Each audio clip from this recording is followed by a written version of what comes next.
elle est partie boire l'eau de Javel. On se va ramasser à l'hôpital. Oui, madame. Toto Tonga. Tellement elle voulait signer. Elle n'a jamais eu d'ingénieur dans sa vie. C'est son seul gros, ça dit que l'ingénieur, elle n'a jamais, elle seulement les bandits. Ma pépé vous a mis la photo de qualité qu'elle avait au pays. Non? Toujours été comme ça, m'a parlé. Bandit de cash, vous avez vu, non? Déjà l'appartement lugubre. C'est-à-dire que lugubre, ça l'était pourri qu'elle était dedans. C'est ça.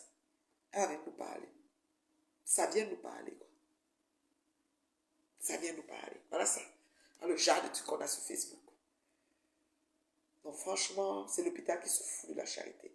Je dis, hein, les enfants de Lebord, d'accord, Monsieur Ginou Alexandre a 4 garçons. L'aîné, c'est le fils de Mako.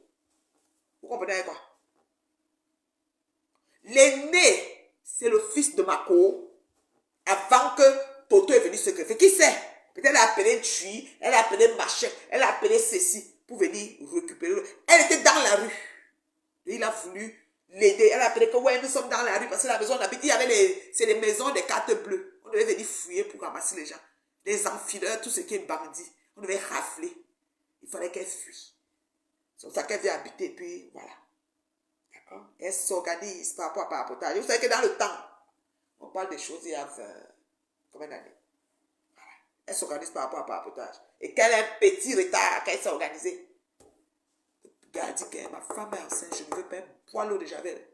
C'est ça l'histoire, elle veut se tuer. Quand elle vient vous parler, elle dit qu'il a volé mon mari. Que Mako vole ton mari. Tu as même vu Mako? Mako est top modèle. Chignoko. Tu me peux faire gaffe. Merci mon Dieu pour les grâces, nos vies. Je sais que je ne suis rien, Papa God. S'il te plaît, fais en sorte que je lis du mariage localisé aussi. Tchamafok. La malade mentale. C'est des yeux comme ce fut le cas pour Madame le bien et so. Tchamal est jalouse du mari de Mako. On me dit qu'elle est là, on va faire ça. N'importe quoi. Elle va dire quoi? Tchamal va dire quoi? Je vais prier cette nuit pour ne plus partir voir les directs de Pis. Fade comme l'eau du haricot Mbutunga. Et qui est? Elle essaye de créer les problèmes dans la tête cassée en inventant des histoires. Hein? J'ai dit, à femme, tu dis quoi? Tu pries Dieu, ces petites prières, à genoux avec jeûne. On va faire le jeûne d'Esther pour ça. On va faire le jeûne d'Esther. Hein? On va faire le jeûne d'Esther pour ça. Voilà. Une Gomopion est là, Gomopion, regarde, elle va faire comment? Gomopion est parti ramasser, hein? Vous parlez de quoi? Gomopion regarde. Gomopion regarde propre. Propre. Que l'onction de mariage frappe Chama. Oui, on lui souhaite ça.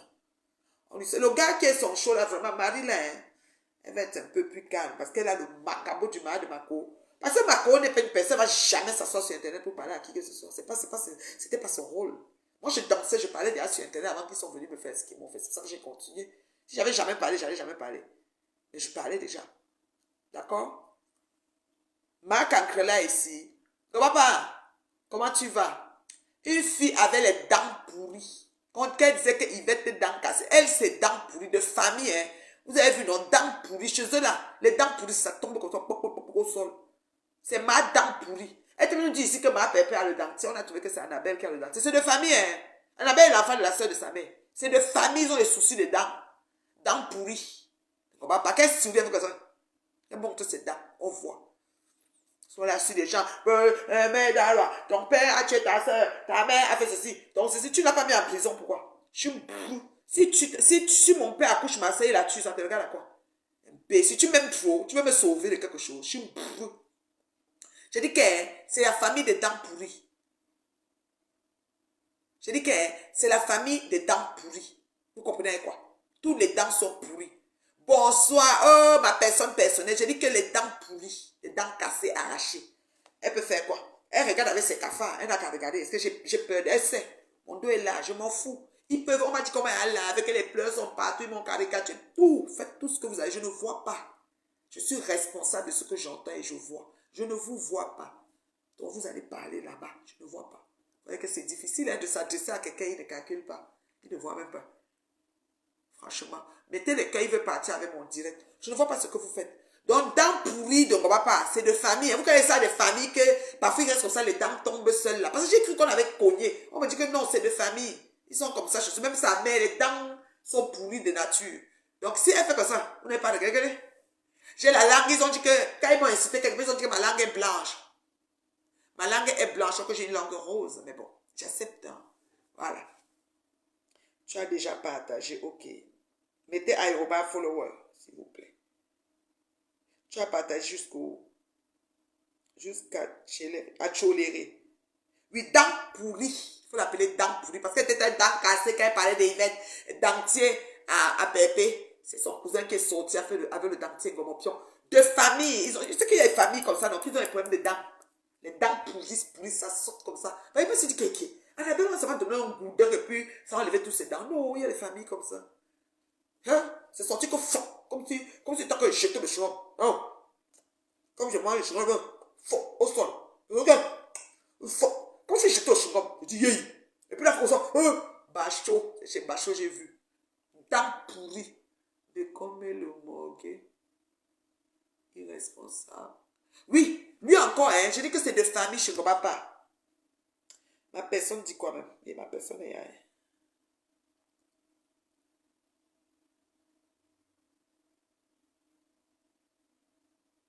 Le litige du voyage, qu'elles peuvent faire le litige du voyage? Elles sont malheureuses.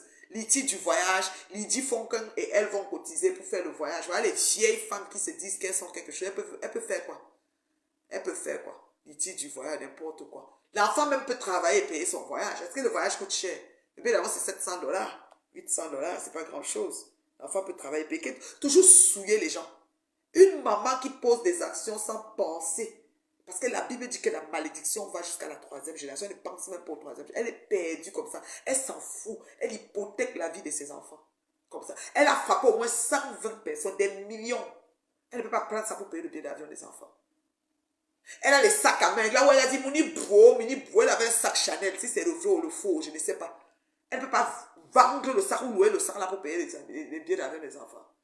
Bande de pauvrades. Ouais, merci ma chérie pour les cœurs, merci. Franchement. Je dis que dents pourries, c'est comme pas. Zo biche, à briso. En marathon, on dit que briso. Comment pas voir briso? C'est de famille de génération, hein. C'est pas une affaire que c'est elle seule. C'est quand il y a des familles là, il y a des familles, même que tu regardes ici devant comme ça, c'est pourri. Ça range ici, ça rien comme ça. Pour d'autres, c'est comme la beauté. Pour d'autres, ça les énerve. Donc, ils ont changé la dent, ils ont nettoyé tout. Ça dit que ça vient qu'ici. Ça range comme ça dedans. Famille de dents pourries, je ne comprends pas. De génération en génération. Même sa mère avait des dents pourries. Oh, elle me parlait. Ton père, tu es ta mère, ton frère. Floquant. Floquant. S'il y a quelqu'un à respecter chez vous, c'est ta soeur douanière. Toi, tu n'en vaux pas la peine. Même les médicaments, tu n'as pas été capable d'acheter à ta mère, comme papa. Ta mère est morte en pleurant. Tu faisais le piment. Tu étais capable d'acheter un sac de 3 000 € pour donner à quelqu'un. Toi, tu m'as acheté l'amitié. Tu étais qu'on attend ça, on ne va pas donner ceci à tel. On ne va pas acheter le sac de 5 000. C'était 5 000 francs français. On ne va pas faire ci, on ne va pas faire ça. C'est Cécile Dema qui t'a aidé à venir. Tu as mis Cécile Dema où? Tu viens me parler. Je suis pas dans les aides. C'est Cécile Dema qui t'a aidé à venir. Tu as mis Cécile Dema où? Tu n'es pas venu laver Cécile Dema ici, aller-retour. Dis, on faut quand.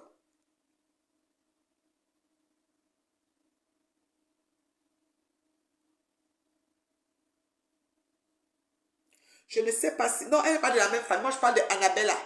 Annabella, le Mexicain, a sorti son dentier. C'est de la même famille. C'est même mère. Ils sont même mère. Ils sont même mère. Annabella est un papa. Oui, ils sont même mère. Rêve Bira aurait la diarrhée en ce moment. Ah oui? Elle a la diarrhée, Mana Tongane, tu seras traité à la hauteur de ton vice. Merci. Il faut. Je suis avec toi aujourd'hui, demain et après-demain, ma personne.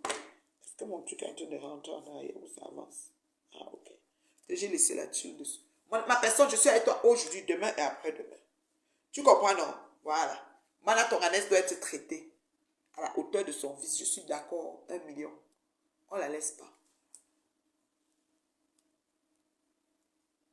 Elle doit confirmer le code propre. Elle a confirmé le code propre, Malala. On ne doit pas la laisser. Oui, oui. Oui, oui. Tout le mal qu'elle a fait, elle va payer. She go pay. She go pay. Elle va payer. Elle va payer. Malala Tonganès va payer le mal qu'elle a fait. On discute des personnes là-dessus. Je suis avec toi aujourd'hui, demain, après-demain. On ne peut pas faire ça. Tu fais ça à l'enfant de quelqu'un et puis tu crois que tu as sorti brandi. C'est trop facile. Trop facile. Et vous venez toujours raconter. Comme vous voyez que quand vous racontez, les gens viennent, les gens sautent sur les informations, commencent à dire tout et n'importe quoi, que c'est faux. On ne va plus laisser ça comme ça. On va s'asseoir et répondre quand on a le temps. Oui, oui, oui. On s'assoit, on répond propre. On ne discute avec personne.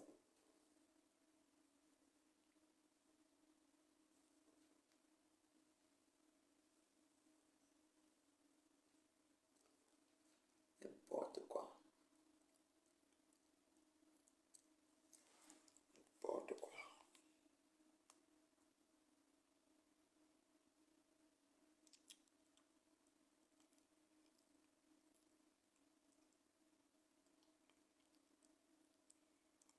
Ah, tu ajoutes des coms dans leur famille, on peut les prêter. On peut leur prêter des coms.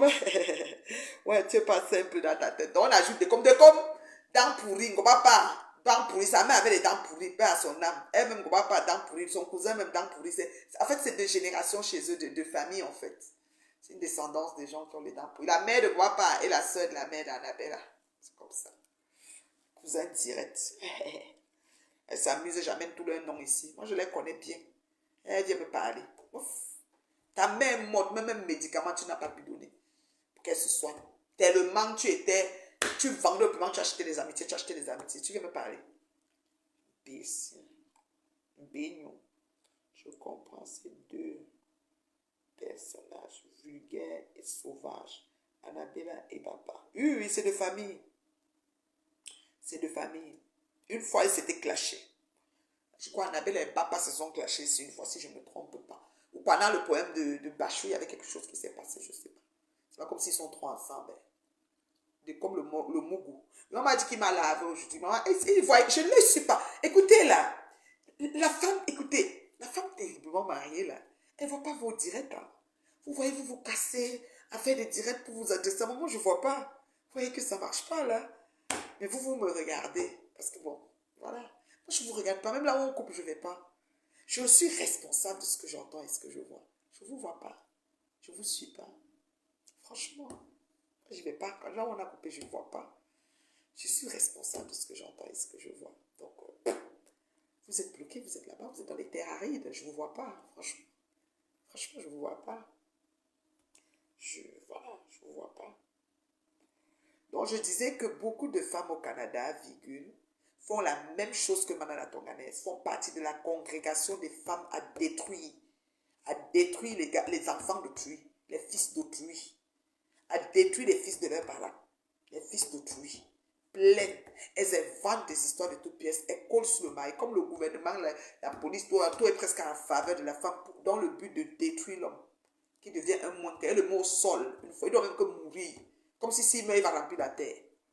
Le mariage peut finir, vous vous séparez, chacun fait sa vie. Le problème est où? Elle n'arrive pas à supporter. Ces femmes ne supportent pas. Franchement, elles ne supportent pas. Franchement, c'est terrible. Elles ne supportent pas. Franchement, ça me dépasse. Et viens les voir dans leur mensonge. Elles rendent plausible leur mensonge. C'était vraiment de Dieu. Comme si, c'est-à-dire que la bêtise, quoi. Insiste, persiste, résiste et signe. C'est-à-dire qu'ils reviennent encore à la charge, ils reviennent à la charge, le même disque, le même scénario.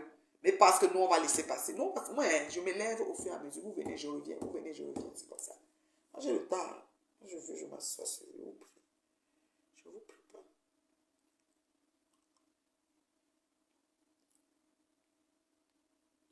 Afam est là. Afam, tu avais une question tantôt. Tu peux la poser. Hein. C'est pas qui a demandé à monter. Moi, je fais ma montée n'importe qui.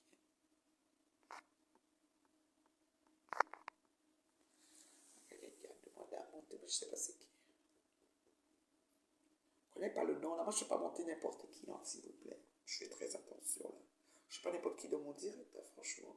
Sinon, il faut 3 mois.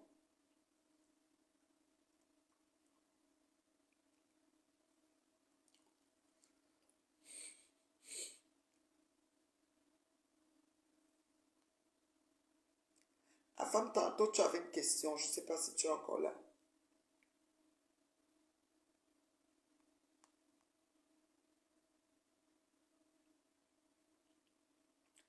On m'a dit que Mathé était là-bas en train d'insulter ma personne. Ah, Mathé, là, elle est vraiment l'ombre d'elle-même. Elle va seulement insulter. Elle peut encore faire quoi? Elle peut rien faire de ta part insulter. Ça fait quoi? La malade mentale du jour est la nouvelle recrue des voleuses. Aka. N'est-ce pas, c'est les yams? C'est les yams sœurs. Et la nouvelle recrue de la voleuse, c'est celui qui va défendre la sœur de yams sœur.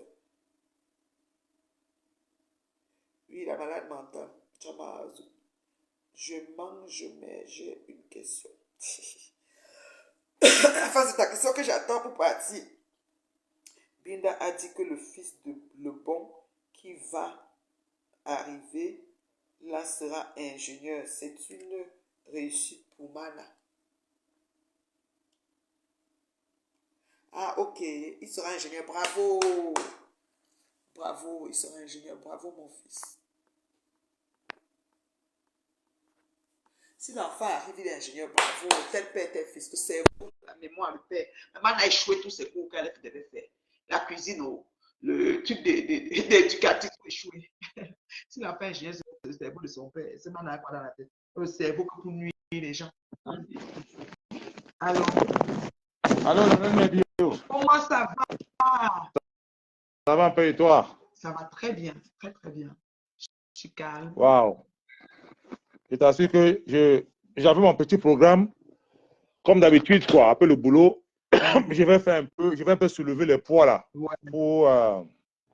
Mais bon, je suis pas allé aujourd'hui parce que j'ai terminé mon travail un peu tard. Ouais, Donc, du coup, la salle de sport devait se fermer aussi. Donc, du coup, j'ai dit, ben, ça ne vaut pas la peine d'y aller. Ouais. Et voilà. Donc, je me suis un peu légèrement affalé au salon et en écoutant ta sortie, Oui, quoi. tout à fait, tout à fait. Donc, moi, je suis là, je suis calme. En fait, comme les choses prennent des allures démesurées et puis les gens pensent qu'ils vont continuer à mentir la toile camerounaise d'un certain nombre de choses et tout. Donc, moi, je me donne pour mandat, comme j'ai fait depuis les 8 ou les 9 dernières années, de rétablir la vérité, en fait. Et comme la vérité prend les escaliers, elle va lentement, sûrement et bien. Moi, c'est juste ça, c'est ma portion, quoi, en fait. C'est ma portion. En tout le cas, le direct que j'ai fait avec ma femme hier, ça, on a vraiment secoué le grenier. Hein. On a secoué le grenier, les mouches, les champignons, les tumbous, tout ce que tu peux imaginer de mauvais, tous ces gens-là sont sortis. Hein. Ça ne dort pas. Apparemment, Rembin a la diarrhée. Donc, du coup, il paraît que Toto devait faire une sortie chez elle, mais comme elle n'arrive pas à tenir 3 minutes, parce que tous les 3 minutes, elle allait chier. Oh là là, elle a la gastro. Oui, c'est pas la gastro, c'est la diarrhée. C'est pas la même chose. Ah bon, hein? Ah, c'est fort, hein, parce que c'est l'ensemble de tout ce qu'elle est en train de déclencher là. Ça peut donner les nuits blanches aussi. Exactement. Dans tous les 2 minutes, Rembin doit chier. Ouais, c'est ça. Et donc, du coup, elle a demandé que Toto puisse intervenir. Elle est fatiguée, quoi. Ouais. Elle n'avait pas prévu que 10 ans après, le bon devait tuer les frapponnés. C'est ça. Donc, Voilà. tu as fini avec. Est-ce que tu donnes le lait? Non, aucun lait. Comme Quel lait? j'ai dit que je suis d'abord un gars de Nobel, un gars de Nobel-Bassa. Pour ceux qui ont grandi dans les zones, dans les quartiers durs comme les nôtres, c'est quand tu penses que la bagarre est finie, c'est là où ça commence. Ben oui. Et les gens, est-ce que les gens du quartier là aiment? Nous, Dans les quartiers, nous, exactement. quand ça venait là, ça sortait comme ça sortait. Donc, j'ai dit, et je répète encore, que j'ai dit hier que Rembinda sang à distance. Et quand je l'ai vu physiquement, ça a seulement confirmé sa senteur. Ah oui. Il fallait voir ses aisselles. C'était noir. C'était en été. Je dis, merde, l'engagée, maman, elle était comment avec elle? Surtout en Ces été. étoiles étaient, ces étoiles étaient noires avec le soleil, alors que le bon était frais comme un rat. Toujours Ah, frais. ouais, encore toi, personne. Toujours frais. Toujours frais. Ouais, Mais c'est bien bien. sûr, On va faire comment? Il ne peut j'ai dit à Remina que quand mes sortes sont chauds de la jeunesse, je veux me déshabiller, c'est déshabiller ici. On voit exactement à quoi ressemble chacun. c'est ça. Tu Quel sais, genre de contrôle? la dernière fois quand tu étais au pays, et Oui, au deuil de ma belle-mère, oui. et tu as rencontré mon grand frère. Après, il m'a dit que mais, j'ai rencontré ta copine qui vit au Canada, la reine mère bio.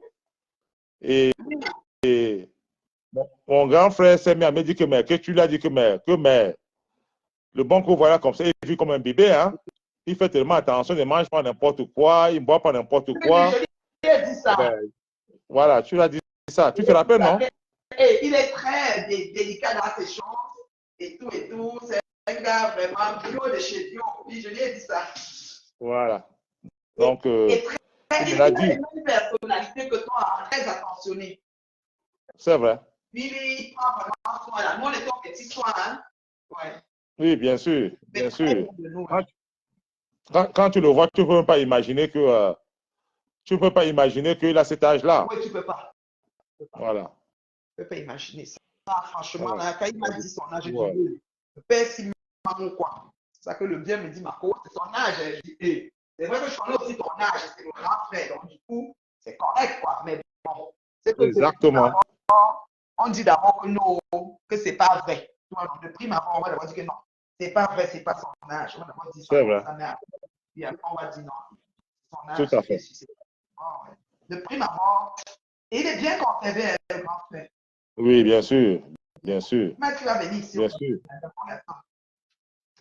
Oui, bon, il y a son enfant qui est là-bas. Oui, Je t'avais dit ça à l'époque. il va Tout à fait. je l'attends, moi. Ce qui est sûr, c'est que la Tonganaise et sa nouvelle recrue vont bien filmer le joueur. Tu sais que la Tonganaise filme le Mbanga, non? Oui. Elle filme le Mbanga, hein. C'est pas que je raconte les choses en l'air. C'est qu'à l'époque, quand j'étais sorti de la maison, Ouais. comme j'avais un conteneur de 40 pieds, parce que je voulais préparer un magasin de brocante au Cameroun, Ouais. et donc j'avais un conteneur de 40 pieds que je remplissais.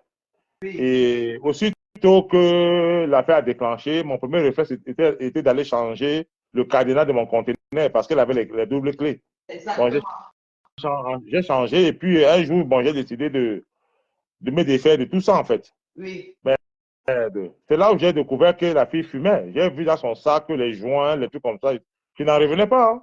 Donc pendant qu'elle Wow. partait au travail le matin, la fille restait entre ses mains manger le banga. Wow. Oui, oui, oui, oui, elle mangeait le banga. Et je pense qu'elle devait peut-être se brosser les dents, faire des choses terribles. Donc, sa capacité de dissimulation est très élevée. Hein. Je ne pouvais jamais imaginer. Wow. Je vois Voilà, là. donc, oui, oui, Elle oui, oui, oui. parle le Jap en vrai. Mana la Tonganaise prend le mbanga. C'est pas que je parle de trucs en l'air en l'air. Dans mon conteneur de 40 pieds à Toronto, j'ai vu les trucs dans son sac. Dans ses sacs. Parce qu'elle avait des sacs qu'elle devait envoyer au Cameroun. Et malheureusement, elle n'avait pas vidé ce sac-là. Oui, J'ai elle vu a pas voilà. Et toi, tu as vu ce voilà. qu'on roule là. Elle fume ce qu'on roule là. Voilà, elle filme ça propre. Wow. Propre. Elle filme bien le manga. C'est Voilà. terrible, hein? Voilà. Mais écoute, si déjà tu avais une femme qui avait une fausse identité, est-ce que c'est le film le manga qui a un souci? Voilà. Elle n'est que dans sa ligne elle n'est qu'en phase avec ce qu'elle est. Parce que elle est complètement inconnue. Hein, parce que nous, on est là en bagarre depuis la mer. Nous vivons. Parce que Wow. toi et moi, nous avons une date de début et on aura une date de fin. Exactement. Mais moi, elle n'aura jamais une date de fin dans sa vie. Hein. Elle n'aura jamais de date de fin parce que sa date de début, on ne connaît pas. Hein. On ne sait pas quand elle est née, où elle est née et comment elle est née. Ah, ça, c'est Et clair. donc, nous avons l'obligation humaine de pouvoir, entre guillemets, de la faire sortir dans son trou. Voilà, on doit sauver l'humanité contre ce genre de peste. Non, c'est la Qui, magie. C'est la magie. voilà. Donc, il faut dire aux gens de Montréal que nous allons nettoyer au cachet cette poubelle, cette merde de la société. humaine et que dans tous les cas, je travaille dessus en tâche de fond. Mes activités, voilà, mes activités congostiques sur la toile ne sont que là pour maintenir cette mémoire-là. Exactement. C'est ce que ne comprennent pas. C'est important de rafraîchir la mémoire aux gens parce que... Tu sais, les bandits, les voleurs n'aiment pas la lumière. Quand on les expose, ça les fait très mal. Très mal, oui, les bandits n'aiment pas ça. Je me suis engagé à comment je peux dire, à exposer cette fille de façon régulière et permanente sans arrêt parce qu'il ne faut pas qu'elle ait encore escroqué quelqu'un. Parce que là, aujourd'hui, tu vois quand même que Mana Tonganaise et Rembina ne peuvent plus aller escroquer les gens quelque part. Wow. Jamais de la vie. Parce que cette affaire est mondialement connue.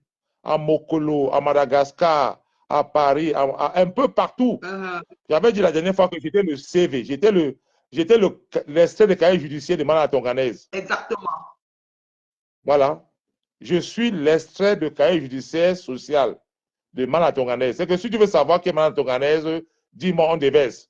Si tu as oublié, on fait le live et on verse. C'est ça, c'est tout. Elle ne va jamais avoir du repos avec moi le bon. Jamais de la vie. Je lui ai dit que ces enfants-là, je sens de collecter les documents. Hein. Quelqu'un dit que c'est un homme de pogne. Ouais. Vous êtes un homme de non, pogne. Mais tu sais, on a des questions du genre, comment t'es-tu retrouvé une personne avec la femme, vous êtes rencontrés où? Bon, ok, je vais revenir un peu dessus. Je me retrouve à la Riboisière, à la gare du Nord de la Riboisière, parce que, comme j'ai dit toujours, c'est que ma vie est traçable. Mes diplômes sont traçables. Exactement. Quand j'ai été à Paris étudiant, je ne suis pas le genre de gars qui est arrivé à Paris et qui s'est mis à courir derrière les fesses de vieilles femmes là. Oui. Non, encore moins chercher l'argent facile. J'ai pris conscience que la seule façon pour moi pour avancer dans ma vie, il fallait que je m'accroche dans le Léwa, dans les études. Voilà. Donc, étant étudiant, je faisais en même temps aussi les petits boulots comme vigile et plongeur. Et malheureusement, en fait, ça m'a fait avoir un mal de dos, quoi, en fait. Et donc, du coup, je sortais à l'époque de la Riboisière à la gare du Nord. J'étais avec un ami à moi, un gars Baganté, qui est toujours un ami à moi, et nous, on s'est retrouvés à Château-Rouge. Nous sommes allés faire les courses à Château-Rouge, et de là, mon ami a dragué une fille qui s'appelle Marie-Thérèse, qui était une amie à Mana Tonganaise. Voilà. Et quand nous sortions du magasin, c'est là où elle a dit que je suis avec ma copine et j'ai vu Toto. Voilà comment la rencontre fortuite s'est faite avec Toto à Château-Rouge. Oui, à Château-Rouge, oui. Tu as toujours dit ça de toute façon. Voilà. Et donc, c'est comme ça qu'ils ont dit qu'elle vivait c'était Alfortville, Maison Alfort. Je pense que c'était Maison Alfort à Alfortville. Donc, moi, j'habitais à l'époque à Créteil. Elles habitaient dans la même zone dans le 94. Oui. C'est comme ça alors qu'on les a accompagnés. Et on est arrivé là-bas. Ben, le courant est passé entre les deux filles et les deux garçons. On s'est mis à faire les divers et ensuite, elles ont fait quelque chose rapidement. On a mangé. Ouais. On s'est changé le numéro de téléphone et voilà. J'ai appelé la Tonganaise 1, 2, 3 fois par là. Et voilà. Mais un jour, elle m'appelle. Elle me dit oui, elle veut me voir. Je dis ah bon? Elle vient chez moi. Elle me dit oui, comme tu vois comme ça, là où j'habite, j'ai peur parce que les mbélés sont arrivés là-bas dernièrement pour faire la fouille parce que la fille chez qui j'habite, qui s'appelle c'était Barkistou, apparemment, il y a une affaire de banque. C'est le lycée technique de Yaoundé, je la connais. Voilà. Je ne suis pas un gars de Yaoundé, je suis un gars de Douala, donc je dis les choses depuis 10 ans. Voilà. Voilà. Donc, elle dit alors que voilà, elle a trop peur de repartir là-bas parce que il y a les recherches et tout. J'ai dit, OK, ben, dans ce cas, je suis à la maison. Hein. J'étais dans une vaste maison. Voilà. Et c'est comme ça qu'elle est restée avec moi. Ben, et elle ne me connaissait pas. Elle ne connaissait pas qui était le bon. Moi non plus, je ne la connaissais pas vraiment à peine. Je la connaissais à peine par rapport à la rencontre que j'explique là. Ouais. C'est comme ça que la relation s'est nue entre elle et moi. Elle m'a raconté un tas d'histoires dans sa vie, comment elle avait les papiers en... Écoute, hein, oui. Elle me dit qu'elle avait les papiers en France et que un cousin à elle l'a reconnu à l'époque et le cousin a arraché les papiers. J'ai dit, bah bon. J'ai dit, OK. J'ai un ami à moi qui est avocat. J'ai dit, OK, dans ce cas, il faut qu'on aille voir mon ami pour que cet ami puisse te faire avoir tes papiers parce qu'il est hors de question qu'une personne normalement puisse t'arracher les papiers. Ce n'est pas la police, encore moins la préfecture. Exactement. Curieusement, Ouais, toi, tu es dans la le Tonganaise meilleur a... des mondes possible. Toi, tu es dans le vrai monde, mais elle est dans son système. Exactement. Donc, Voilà. curieusement, la Tonganaise, elle a en fait dit oui, oui, oui, oui. Et à la dernière minute, elle a rejeté. Bon, ça m'a trouvé un peu bizarre, mais je n'ai pas beaucoup insisté. Et entre-temps, Finalement, je n'ai pas pu. voilà. Ouais. Et Mana Tonganaise ne parlait jamais de son père. Jamais de la vie. Elle ne parlait jamais de son père. Elle parlait toujours de sa mère, comment sa mère a souffert, comment son père a abandonné sa mère avec 9 enfants. Elle a grandi dans la souffrance. Elle ne parlait jamais de son père. Bon. Et donc, du coup, voilà, c'est comme ça qu'au fil de l'eau, elle s'est mise à me raconter un pan de sa vie qui était basé que sur le mensonge. Ouais. En fait, elle avait fait un scénario elle avait concocté un scénario dans sa vie qui, en fait, normalement, devait faire à ce qu'on puisse rester ensemble. Exactement. Mais ce scénario était basé sur le mensonge. Wow. Alors, c'est comme ça, alors, au fil de l'eau, elle tombe enceinte. Et je suis très surpris. Je dis, non, je ne veux pas moi le Mouna. Elle court, elle va voir ma nièce qui habitait à l'époque à Couronne, métro Couronne, dans le 11e à Paris. Et de là, ma nièce lui dit, écoute, bon voilà, si mon tonton ne veut pas, ben, il faut aller le Mouna. C'est comme ça alors qu'elle dit non. Et ma grande sœur qu'elle a insultée dit non, moi je suis une maman, je ne vais pas te faire enlever le Mouna, tu vas garder le Mouna. C'est comme ça alors qu'elle reste pendant 2 mois chez ma nièce, le temps que le Mouna se fortifie dans son belai. Ouais. Et comme curieusement... Comment elle a bu le remède, l'eau de Javel? Non, mais c'était dans cette période-là parce qu'en fait, non, pour les remèdes, pour l'eau de Javel, c'est encore plus compliqué. L'eau de Javel, c'est encore plus compliqué. Je vais t'expliquer plus ça par rapport à l'eau de Javel. Ah, d'accord. C'est comme ça alors qu'en fait, elle, au bout de 2 mois et demi, 3 mois, elle revient à la maison avec le belai qu'il y a fortifié. Mais avant de partir chez ma nièce, elle a créé un bordel terrible. Elle a créé un de ces bordels que elle a mélangé la tête des gens. C'est que la tête des gens qu'elle a mélangée à Montréal, là, c'est ce qu'elle a fait là-bas. Donc, du coup, elle a utilisé ma grande sœur et ma nièce pour essayer un peu de s'apitoyer et faire ce qu'on puisse avoir pitié d'elle, garder les mounas dans son ventre. Et en même temps, une fois que tout était clos, elle a inventé des choses terribles. Oui. Je me suis dit, à l'époque, ma grande sœur m'a dit... Le schéma, tu étais un mougou. J'étais un mougou. Mais on ne me connaissait pas. Qui me connaissait à Paris? On ne me connaît pas à Paris. C'est l'histoire qui fait que je sois un gars, entre guillemets, vulgaire. Mais comme je suis un gars de rebelle, je n'ai pas peur d'être vulgaire. Oui, c'est ça. Voilà. Donc, c'est comme ça, alors, qu'en grosso modo, que ma grande soeur à l'époque me dit, écoute, petit frère, cette fille-là, elle est très dangereuse. C'est que ma même grande soeur, qui avait fait son apologie, qui avait supporté les mots, parce qu'il voulait qu'elle m'ouvre le belai. La ma grande soeur dit, zéro. Je suis une maman, il est hors de question qu'elle m'ouvre le belai. Donc, en fait, ma BRC a été normalement son bâton de pèlerinage. Ouais. Versus mes nièces qui ne voulaient pas parce que les tontons avaient dit non. Elle s'est retournée contre ma BRC, comme tu as vu à Montréal. Hein, c'est toutes les personnes qui ont été avec elle là. Tu vas voir que plus tard, elle s'est retournée contre ces personnes. C'est ce qu'elle a fait. Et donc, moi, maintenant, je me suis appuyé sur elle et à dire que, ouais, qu'est-ce qui se passe? Le ventre est là alors que je ne voulais pas. Du coup, c'est comme ça alors que j'ai pris son parti. Tu vois, parce que je dis, voilà un peu l'histoire qui s'est passée. Voilà. Depuis le début, il y a quelqu'un qui dit on maîtrise cette histoire depuis le début, c'est toujours la même histoire. Voilà. Maintenant, on dit qu'elle a dit aujourd'hui que tu travaillais là où tu travailles ici à Toronto, tes patrons te quoi. Tu connais que tout leur machin, c'est barre de ceinture. Non, mais écoute, je vais te raconter, par rapport à Toronto, je vais revenir dessus. Oui. Quand je suis venu à Paris en 2010, en rentrant, la Tonganaise est venue sur mon ordinateur. J'avais un ordinateur de 1500 $ qui m'avait été offert par un ami à moi, qui avait un ONG qu'on appelle Canora. La Tonganaise, en fait, vient sur mon ordinateur et elle me montre ma photo à moi que le bien avait posté sur son profil à elle avec mon fils. Et elle dit, qu'est-ce que ta photo et cet enfant-là? Elle dit, qu'est-ce que ta photo et ce gros enfant-là? Parce que le bien qu'elle était bien costaud. Et elle insulte mon enfant de gros. C'est pour ça que je l'ai insulté qu'elle est grosse, grasse et puante. Parce qu'elle a toujours insulté mon fils à l'époque où il était gros. Je lui ai dit qu'on insulte une maman qui a les enfants, n'insulte pas les enfants d'une autre personne. Ouais. Arrête de faire cela. C'est pas bon pour toi. Bon, bref, ça c'est une parenthèse. C'est comme ça alors que elle m'a montré la photo. J'ai dit, mais écoute, elle a le droit de mettre ma photo sur son mur avec mon mouna. C'est mon mouna. Je ne peux pas le rejeter. Ton problème, c'est quoi? Elle s'est énervée. Elle a pris sa main. Elle a donné un coup sur l'ordinateur. Elle a cassé mon PC. Wow. Elle est partie dans la chambre où sa mère dormait avec Jean-François. Elle a pris l'enfant. Elle est partie au balcon pour dire qu'elle va boire l'eau de Javel pour se suicider. Et ça m'a rappelé l'eau de Javel qu'elle avait tenté de boire aussi à Créteil à l'époque. Oui, c'est quelques ça. années plus tôt. Oui. Avec la fête de la grossesse, quand tu disais que tu ne voulais pas. Voilà. Donc, du coup, c'est comme ça alors que j'ai appelé la police à l'époque, à Toronto, pour que la police vienne me sauver et que la police soit témoin que voilà une femme qui a été se suicider.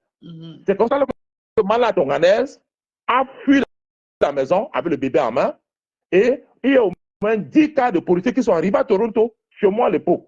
On l'a fouillé partout, on ne l'a pas vu. Et c'est comme ça alors que, en fait, elle est revenue, mais quand elle est revenue en déchirant les habits sur elle. Ok. Et quand elle est revenue à la maison, ben, une fille Mbéré l'a prise, elles sont parties dans la chambre, je ne sais pas ce qu'elle a raconté au Mbéré là-bas, quand elles sont revenues, elle a vu que j'étais dans mon centre de travail, j'ai dit, tu touches mon centre de travail, paf, c'est comme ça alors que les Mbéré m'ont menotté. Plus tard, j'entends qu'elle dit que je l'ai menacée de mort, que j'ai dit que je vais la tuer, que j'ai dit qu'elle a dit que je la tapais toujours, et que j'ai dit que si un jour elle appelle Mbéré contre moi, je serai mort. J'ai dit, merde. Elle sera moi, j'ai dit, mais ça, c'est quoi ça? Je n'ai rien compris. C'est comme ça alors que j'ai eu le problème avec la Mala Tonganaise pour la toute première fois à Toronto. Est-ce que tu comprends ce que je dis? C'est important ce que j'avais dit. Je comprends très bien. C'est comme ça alors que... Partagez le direct.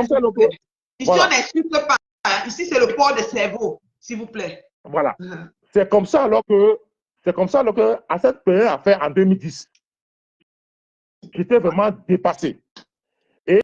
Et je me retrouve maintenant en train d'avoir une accusation criminelle. Menace de mort et bastonnade.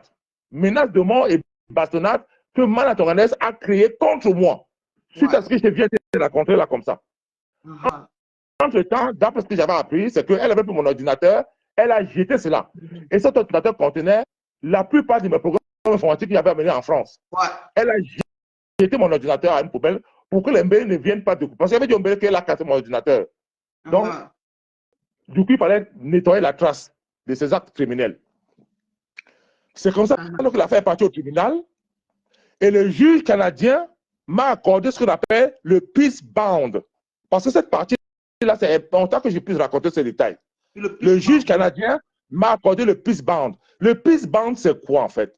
Le peace bound, c'est l'obligation d'avoir la paix avec la personne avec qui tu as eu un conflit pendant un temps. Donc, c'est une femme juge canadienne. Elle nous a accordé le peace bound pendant une année à condition que je n'ai plus le contact avec Mala Tonganaise et les enfants pendant une année. Et Mala Tonganaise a dit séance tenante devant la juge que non, elle veut que je rentre à la maison parce que les enfants ont besoin de moi. Effectivement, les enfants souffraient énormément de mon absence.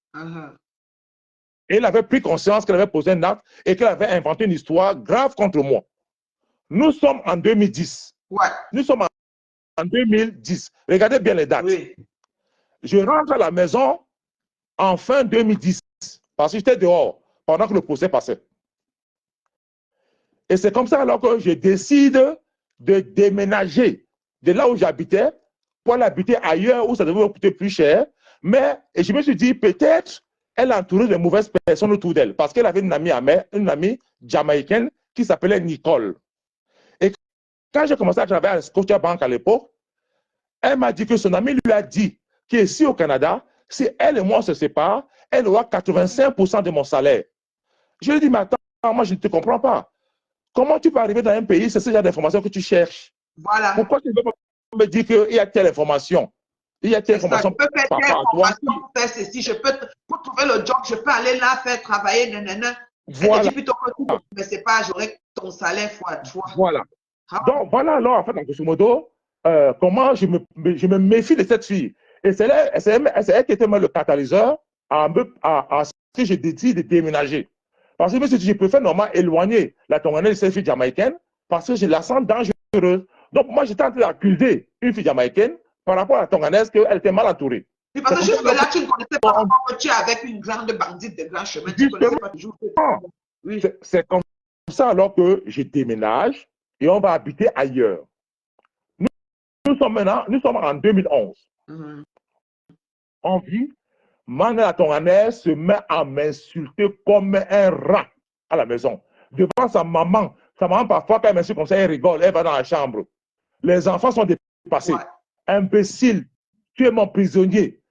Pourquoi m'appeler tu es mon prisonnier? Parce que quand tu mets un peace bound, c'est que même si elle a dit qu'elle est d'accord que je rentre à la maison, le peace bound court toujours. Et que s'il arrive qu'il y ait un souci entre toi et la personne, tu vas d'abord en prison d'abord. On ne sait même pas réfléchir, tu vas d'abord en prison. Parce que c'est une forme de condamnation avec sursis. Mais ce n'est pas la condamnation en fait. Parce que quand on dit que tu es condamné avec sursis, ça veut dire voilà, si entre-temps, tu as un problème et que ton sursis court toujours, tu vas d'abord faire la prison du sursis avant de maintenant faire l'autre prison. Ouais. Donc, pendant que j'étais avec elle, elle s'est mise à m'insulter, elle me manquait du respect, elle me dit que tu es mon prisonnier, tu te fais une marque, j'appelle les policiers, tu vas voir, tu vas pourrir en prison. Nous sommes en 2011. C'est comme ça qu'un jour, je vais au travail à Scotiabank, j'ouvre mon ordinateur, je tombe. Je dis, merde, ça c'est quoi ça? En fait, c'était le début de mon hypertension. Je ne savais pas que j'avais l'hypertension. Donc, je n'ai pas compris comment j'ai dégonflé devant mon ordinateur. Je me relève, j'appelle un ami commun à nous qu'on appelle Johnny.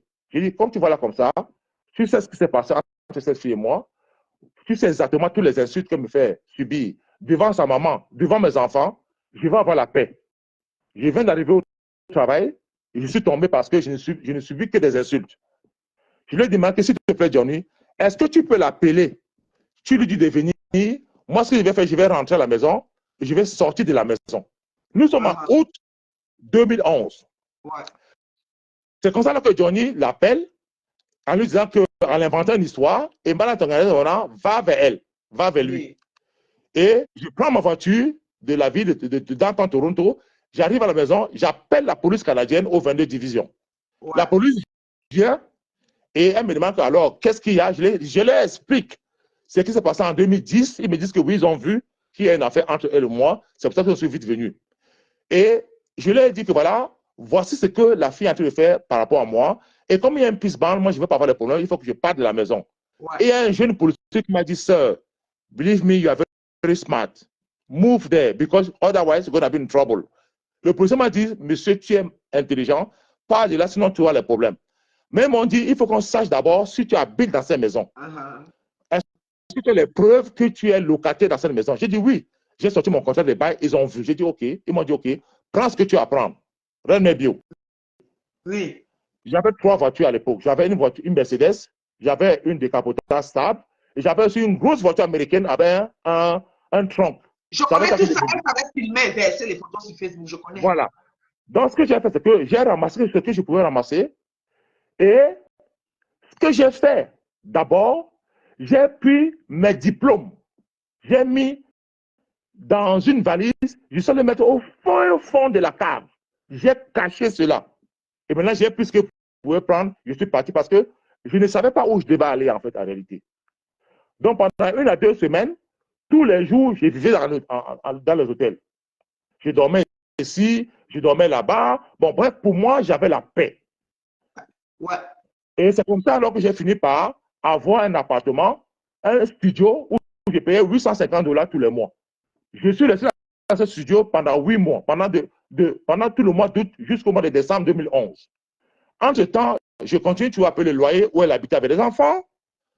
Je faisais à manger, je faisais tout ce qu'il fallait faire pour avoir ma paix. Ouais. Entre-temps, Mme Tonganaise, elle me dit que je lui donne de l'argent en liquide. Je lui dis, écoute, moi, je ne vais jamais te donner de l'argent en liquide. Je paie tout avec le chèque et avec les cartes bleues pour laisser des traces. Or, entre-temps, et j'avais appris entre-temps que, en fait, elle était déjà partie voir les services sociaux en disant que son mari est parti de la maison qu'on l'aide. Donc, elle voulait avoir le liquide pour gagner de moi et gagner aussi les services sociaux.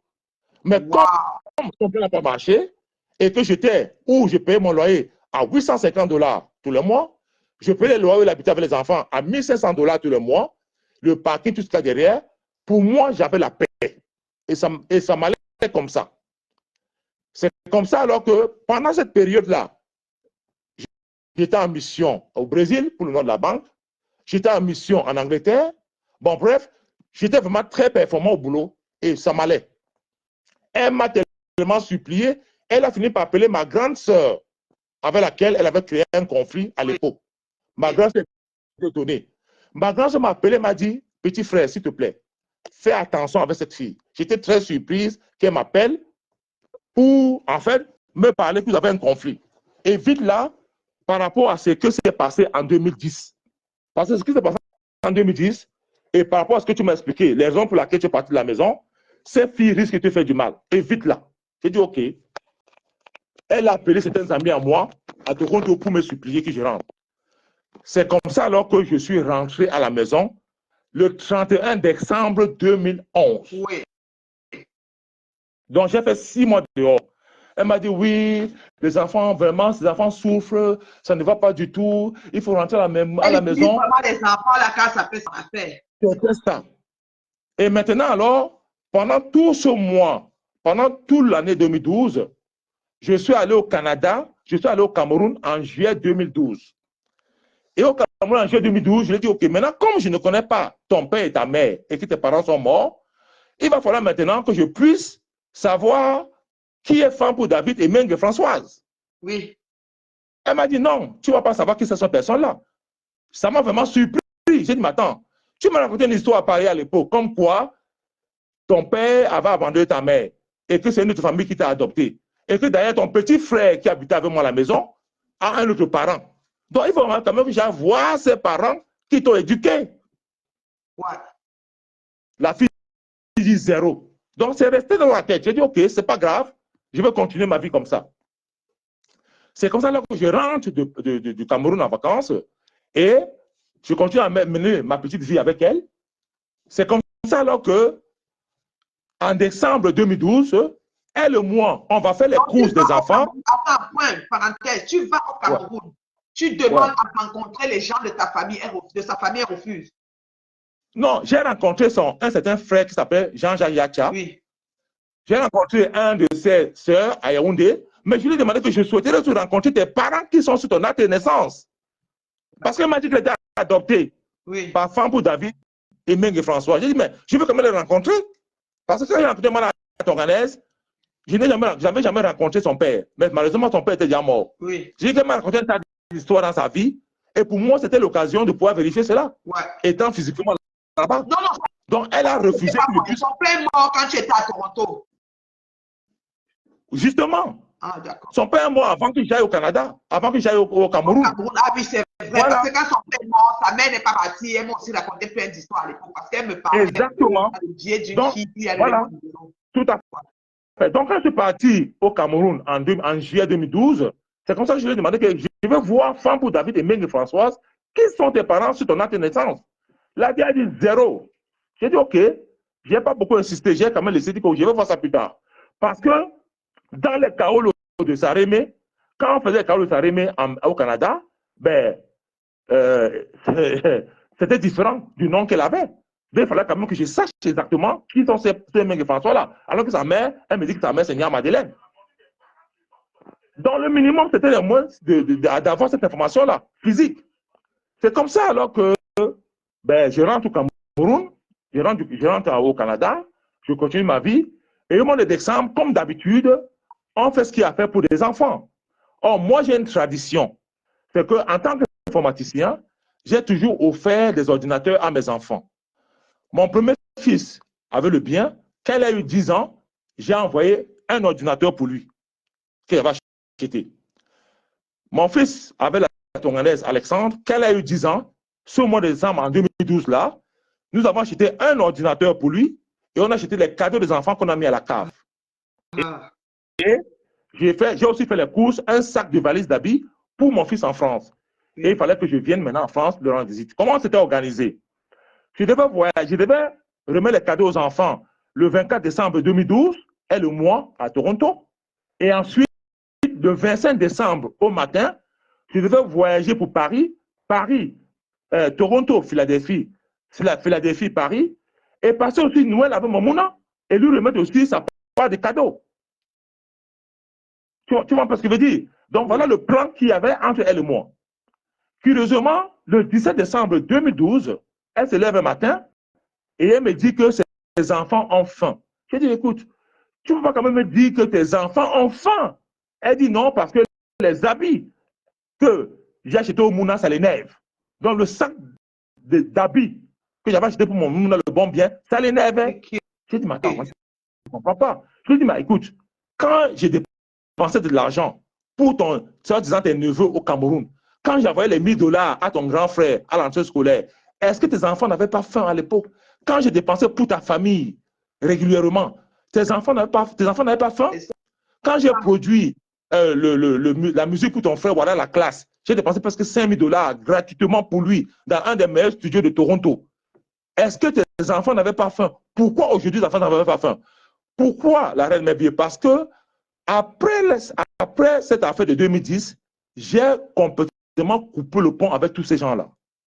Et donc, ça l'énervait que je dépensais plus de l'argent pour les membres de sa famille. C'est ça. Et puis, je m'étais plus concentré. Ouais. Attends, fais une petite pause. Quand tu dépensais l'argent pour les membres de sa famille, elle était choquée pour l'enfant. On prend ça. Il y a des commentaires qui arrivent. Il paraît-il qu'elle est passée dans un direct, elle a raconté des inepties. Je vais faire comprendre aux internautes, parce que les internautes ne comprennent pas la raison du fait que tu t'exprimes, tu te réexprimes.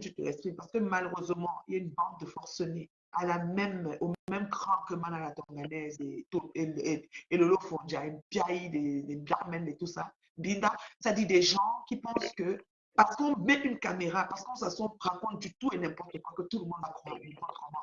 Et parce qu'on raconte du tout et n'importe quoi sur X ou Y personne, que ce X ou Y personne va laisser comme certains laissent. Il faut que vous compreniez qu'il y a des gens qui n'acceptent pas la sanité sur leur honneur, leur intégrité, leur notoriété, leur vie. Ils ont bâti, ils ont travaillé, ils continuent à travailler, ils ne veulent pas que vous dites n'importe quoi. Ils savent que peut-être vous avez beaucoup d'abonnés, peut-être vous êtes dans les pages à 10 000, à 1 million d'abonnés. Ils savent que quand vous avez connecté, vous aurez 3 000 personnes pour écouter, mais ils vont venir faire aussi leur part de direct avec 10 personnes pour que l'histoire retienne un jour qu'il avait quand même répondu ou elle avait quand même répondu. Et je tiens à noter que tout ce que M. Lebon dit aujourd'hui, c'est ce qu'il a dit il y a 5 ans, c'est ce qu'il a dit il y a 8 ans, c'est ce qu'il a dit depuis que Manala a mené sur les réseaux, dans ses posts, dans ses écrits, partout, rien n'a changé. Les gens vont se dire, mais toi aussi, il faut laisser. Je vais vous dire, il faut laisser la garder ça pour vous, vos familles, vos enfants, conseiller vos familles. Il y a des gens qui ne laissent pas. Moi, je suis de ceux qui ne laissent pas, malheureusement. Donc, je ne cherche pas les problèmes, mais quand tu me cherches, on reste sur ça. C'est comme ça. Le bon est aussi ce genre de personne. Et respecter qui s'exprime parce que, comme disait maman ministre un temps, c'est sa thérapie, c'est-à-dire que pour lui, il veut relater la vérité afin que nul n'en ignore. Et afin qu'il n'y ait plus d'autres hommes qui tombent dans ce genre de pièces. Donc, les gars doivent être allumés. D'accord? Donc, les gars doivent être allumés en partant. Parce que plein d'hommes vivent ce que M. Lebon a vécu. Ça s'appelle de l'harcèlement psychologique, mental, psychique et du viol. M. Lebon a été violé, abusé. C'est comme ça qu'on appelle ça en justice. Mais vous avez dit non, c'est ta femme, non, c'était. Non. Si elle savait qu'il était son mari, elle n'avait pas fait. Parce qu'une femme qui sait qu'elle est en face de son mari, elle a une attitude vis-à-vis de son mari. Mais une femme qui sait qu'elle est en face de son mouvement, dans son système de exé, elle se comporte comme Mana. Parce que Mana est venue en mission. Elle avait une feuille de route bien précise. Laissez qu'on utilise les enfants comme des enfants sont comme des comment on appelle ça? Les enfants sont victimes en fait. Les enfants sont victimes. Les enfants sont Exactement. victimes. Vous notez ça dans votre tête, les enfants sont victimes, malheureusement. Mais comme elle joue l'insensé et elle joue la victime, elle vient faire l'air pitié, c'est ceux qui auront pitié. Nous, on n'a pas pitié d'elle. Moi, je n'ai pas pitié d'elle. Lobon n'a pas pitié d'elle. Parce que quand elle décide de faire la mettre, elle fait vraiment. Elle n'est pas en train de blaguer. D'accord? Exactement. Ceux qui sont en train d'écrire qu'elle a dit que tu es sorti avec, on s'en fout de tout ça. Depuis que le bon parle, il ne parle pas de bas de ceinture, il relate les faits. Qu'elle soit capable, quand quelqu'un n'a pas d'argument, il raconte tout et n'importe quoi. Nous voulons des arguments. Qu'elle soit capable de relater avec les dates. Qu'elle dit, tu as dit ceci, c'est pas vrai, c'était plutôt cela. Vous allez voir qu'elle va se contredire à 3 phrases. Ça veut dire qu'elle ment. Devant les juges, elle a menti, partout elle a menti. Continue, papa, là où tu t'étais arrêté. Je voulais seulement donc, donc, en fait, c'est comme ça là, que ce jour-là, on s'est engueulé devant les enfants. Il y a eu beaucoup de disputes. On s'est disputé. Et je lui ai fait comprendre qu'écoute, ton attitude me surprend quand même parce que mes enfants n'ont jamais eu faim. Et tu sais très bien que je m'occupe très bien de mes enfants. Mes enfants ne manquent de rien. Ils n'ont jamais manqué de rien depuis Paris jusqu'au Canada. Me dire à moi, devant mes enfants, qu'ils ont faim, c'est une insulte.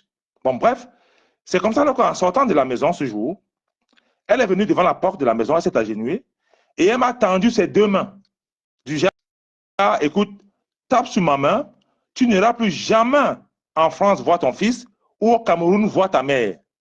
Je lui ai dit, dégage, tu n'as aucun pouvoir de m'empêcher de voir ni mon fils en France, encore moins ma mère au Cameroun. Ouais. Tu peux rêver, dégage. Wow. C'est comme ça que Madame s'est levée et elle est partie prendre le téléphone fixe de la maison. Elle a appelé la police. Et moi, je ne savais pas l'objet de l'appel. Et Ouais. je suis descendu avec mes enfants. Ils sont allés, en fait, prendre le bus pour aller à l'école. Moi, j'ai pris ma voiture pour aller au travail. Chemin faisant, ben, j'ai dit non. Le bon, tu sais quoi? La carte que la fille ici a le téléphone Colombie là, bêta, je go moi à l'école, prends mes enfants et voir dans quelle mesure je vais l'amener dans un poste de police qui témoigne, qui disent ce qu'ils ont entendu parler. C'est comme ça que je me lève, je détourne mon travail et je vais physiquement au bureau. Ouais. Je rencontre la directrice, une femme congolaise qui a vécu à Paris d'ailleurs, très élégante en passant. Et je lui ai expliqué la situation. C'est comme ça qu'elle m'a donné l'autorisation de prendre les enfants. Mais elle m'a dit ceci. Elle m'a dit, monsieur le bon, monsieur Génu, moi je vous donne un conseil connaissant ce pays. Ce serait mieux d'aller avec un avocat, avec vos enfants, au poste de police, parce qu'on ne sait jamais. Il faut être accompagné avec un homme de loi. C'est comme ça alors que je décide en fait. Je lui demande, est-ce que je peux appeler au bureau? Parce que je me suis rendu compte qu'il y avait oublié mon BlackBerry à la maison, quand elle sortait de la maison, au vu de la tension de la dispute qu'il y avait. J'avais oublié mon BlackBerry. C'est comme ça qu'elle me donne l'autorisation d'appeler mon collègue nigérian que dont tu as toujours parlé là, Yoruba, qui vit maintenant au Nigeria, avec les comptes avec Scotiabank. Je lui ai dit, quand tu vas comme ça, garde ces choses, s'il te plaît, je veux que tu me passes mon manager. J'ai dit à mon manager, quand tu vas comme ça, je ne peux pas travailler aujourd'hui. J'ai eu un problème familial. Je souhaiterais quand même ne pas bosser aujourd'hui. Il m'a dit, OK, pas de souci. Ben, appelle-moi dès que tu es dispo. C'est là où j'ai rapidement dit à mon ami, excuse-moi un peu, est-ce que tu peux connaître un avocat quelque part? Il m'a dit, OK, je vais tenter et je vais te rappeler. C'est comme ça que je me suis baladé de bureau en bureau. Finalement, dans la zone où les enfants partaient à l'école, il n'y avait pas d'avocat en tant que tel. Les avocats que j'ai rencontrés m'ont dit que non, c'est une affaire de violence conjugale telle que je vois les choses et qu'il va falloir que je puisse normalement aller voir un avocat criminaliste au vu de ce que vous nous avez expliqué. C'est comme ça que je me suis arrêté à Downtown Toronto, dans un cabinet d'avocats où je suis resté avec les enfants jusqu'à 16 h. Et l'avocat m'a dit, c'était une femme, elle m'a dit, monsieur, je vous conseillerais de ne pas aller physiquement à la maison avec les enfants au vu de ce que vous m'avez dit. Parce qu'on ne sait pas ce qu'elle a dit à la police. J'ai dit, moi non plus, je ne sais pas, mais par précaution. Elle est championne d'inventer les choses, oui. Voilà. C'est comme ça alors que je me suis arrêté à la banque parce que comme la banque était au centre-ville dans Toronto, je me suis arrêté là-bas. J'ai dit à mon ami que quand tu vois comme ça, gars, s'il te plaît, est-ce que tu peux m'accompagner à laisser le mouna à la maison? Il m'a dit, mais gars, j'étais appelé, mais c'est ta femme que j'ai eue. J'ai dit, non, j'ai oublié mon téléphone. Elle m'a dit des choses bizarres. J'ai dit, c'est pas grave, je vais t'expliquer plus tard. Tu vois, c'est comme, elle dit même comme ça alors que... Quand les problèmes commencent, on ne raconte pas à tout le monde. On attend d'abord avec voilà. Voilà, c'est comme ça qu'on va ensemble. Et quand elle arrive à la maison, en fait, on descend de ma voiture. Je lui dis que quand tu vas comme ça, ben, dès que tu déposes les enfants, appelle-moi, je vais te dire là où je suis. C'est comme ça alors que mon ami, une heure de temps après, il m'appelle et je lui dis là où je suis, il me rencontre. Il me dit, gars. Il me dit, gars, c'est le feu. Je dis, mais qu'est-ce qu'il a dit? Non, gars. Quand je suis arrivé à l'immeuble là, j'ai vu des personnes bizarres au rez-de-chaussée. J'ai senti que c'est les en civil. Quand je suis monté, Mana Tonganaise et sa maman sont sortis de la maison et Mana Tonganaise a dit que ce n'est pas lui. J'ai dit au policier que, mais qu'est-ce qu'il y a? Il dit, mais il faut chercher Alessandre. Il dit, mais le gars m'a dit, j'ai dit au policier que Alessandre n'a rien fait. Il a dit, Alessandre n'a rien fait. Pourquoi? Il y a quoi là? Et il me dit que ce qui me dérange, Alex, c'est que le comportement de ta belle-mère, la maman de Mana Tonganaise, Nia Madeleine, je repère cette partie-là. Mon ami Léonard m'a dit, Alex, ce qui me dérange quand j'ai vu le policier et ton ex, mais c'est le comportement de ta belle-mère comme si elle était au contrôle de quelque chose. Il me dit, c'est ça qui m'a dérangé. J'ai observé ta belle-mère, c'est comme si elle était au contrôle de quelque chose. J'ai dit, ah bon? Il dit, ok. Bon, je ne savais pas encore ce qu'elle avait dit au policier. C'est comme ça alors que j'appelle mon avocate, elle me dit, j'ai appelé au poste de police, l'inspecteur est déjà rentré, mais par contre, il paraît qu'il y a des blessures sur la tonganaise. Et que les policiers lui ont dit que ce n'est que le juge qui peut décider de ma libération. Eux ne peuvent rien décider. Donc, il va falloir que je me présente au poste de police. C'est comme ça alors qu'elle m'a dit, il ne faudra pas que tu dormes à l'hôtel parce qu'il doit avoir un warm arrest contre toi. Il va falloir que tu ailles dormir chez un ami à qui tu fais confiance. Je suis allé dormir ce jour-là chez un ami à moi qu'on appelle Alain Etundi. Et j'ai parlé de Alain Etundi dans l'une des rubriques de FFCE, l'association qui a été créée par moi, la Tonganaise. Ce Alain Etundi faisait partie des organisateurs. Voilà comment les Camerounais tuent des gens. Donc ce Camerounais qui était mon ami, je suis allé dormir chez lui et je lui ai expliqué ce qui m'est arrivé. Le matin, à 6 h du matin, mon avocat m'appelle et me dit, gars, c'est extrêmement grave. Il va falloir que tu te présentes au poste de police parce qu'il y a les blessures sur elle et il est hors de question qu'on te libère. J'ai dit, bon, dans ce cas, il va falloir que tu m'accompagnes. Elle dit, non, je ne veux pas t'accompagner, mais il va falloir que tu trouves un ami qui est avec toi. J'ai dit, non, mon ami n'est pas avocat. Toi qui es avocat, il faut que tu viennes. C'est comme ça alors que j'appelle mon ami Léonard. Je lui dis, quand tu vas commencer, s'il te plaît, viens avec ma voiture, viens au poste de police au 22 division et viens m'accompagner, viens m'assister. Et j'insiste auprès de mon avocat que, s'il te plaît, il va falloir que tu viennes au poste de police normalement ou à la cour pour m'assister parce que là, je n'ai jamais eu affaire, je ne sais pas ce qu'elle a raconté. C'est comme ça alors que mon ami vient et on s'assoit, je me présente. Au bout de 45 minutes, le policier me dit, OK, si vous avez les montres, tout ce que vous avez sur vous, remettez ça à votre ami. Travail. Et je suis resté avec mon porte-monnaie, mes pièces d'identité, tout ce qu'il y a derrière, et mon passeport qui était avec moi, heureusement à l'époque. C'est comme ça alors que, quand on a traversé le portillon de sécurité, il m'a dit, Sir, you are under arrest. Il me dit, tu es sous arrestation. You are under arrest for assault. Violence. Je n'entends plus. Oui. Avec armes et viol. Et je ne savais pas de quelle arme on parlait. Donc, voilà alors ce que Mana Tonganaise a créé dans cette dispute qu'il y a eu devant les enfants. Elle a inventé une histoire de viol. Elle a dit qu'elle a été violée. En fait, bon, c'est comme ça alors, j'ai été au courant. J'ai dit aux policiers qu'écoutez, j'arrive à Paris dans une semaine. Est-ce que je vais toujours voyager? Parce que nous sommes le 17 décembre quand même. Ouais. Il me dit, mais est-ce que tu es quand même conscient du niveau d'accusation contre toi? Je te jure sur la tête de tout ce qui m'est cher, sur la tête de mes parents qui n'existent plus. Je ne savais pas ce qu'on appelle sexual assault. Je ne savais pas ce que c'est le viol en fait. Et c'était une accusation extrêmement grave. J'ai dit non, j'ai un voyage à faire. J'ai mon fils qui est à Paris, à qui je vais remettre des cadeaux pour la fin d'année. Et c'était déjà prévu pour ça. Il me dit, gars, c'est chaud. Ils ont pris mes empreintes digitales, ils m'ont fait la photo comme ils font en Amérique du Nord, là. Tout ce que tu peux imaginer, là, qu'on fait là. Oui, c'est non. C'est comme ça que, voilà. C'est comme ça qu'une heure du temps après, un inspecteur de police est venu, il m'a dit, Sir, you said that you are traveling to Paris to see your kid, right? J'ai dit oui. Il dit, OK. So what is your, how are you going to travel? How is your trip? J'ai dit, je vais voyager de Toronto à Philadelphie et de Philadelphie à Paris et en sens inverse. Donc, je vais voyager le 25 décembre au matin et je vais rentrer le 11 janvier 2013. Il m'a dit, OK, je vais noter. Mais vous savez, ce n'est pas moi qui vais décider, hein, c'est le juge qui va décider. C'est comme ça qu'ils m'ont mis noté, ils m'ont mis dans le cas de Méré. On est parti au Finch Avenue, qui est une cour qui est à Finch Avenue à Toronto, pour les gens qui vivent à Toronto. Ouais. Mon ami est venu avec moi, mon ami nous a suivis. Et mon avocat est arrivé après, les affaires sont passées.